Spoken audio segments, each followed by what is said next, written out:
সুযোগ পেলেই পরিবারের সবাইকে নিয়ে একটু বাইরে ঘুরতে বের হওয়ার চেষ্টা করি। তো রীতিমতন আজকেও অফিস ছুটি হওয়ার কারণে পরিবারের সবাইকে নিয়ে একটু বাইরে গেলাম। সকালে চা খাও খেতে। বাদাম খাও কামা আর আমার আম্মুর কথা কি বলবো? সেও ওরে খেলতে চা লাগে, খুব ওর পছন্দ হাতে করে। কিন্তু লাগলেই তো। খাও।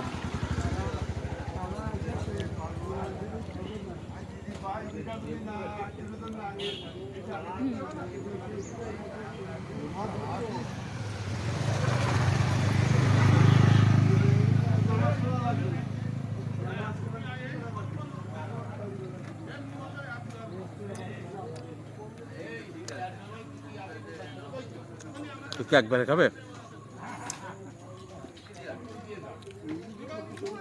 এর মধ্যে কারের মধ্যে বাতাসে একটু বাদাম। তুমি রুটি দিয়ে খাও,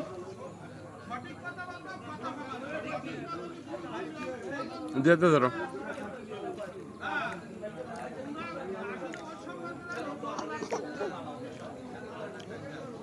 দিয়ে তো ধরো আম্মা, একা দিয়েই খাবে, হাতে ছুটে যেতে পারে।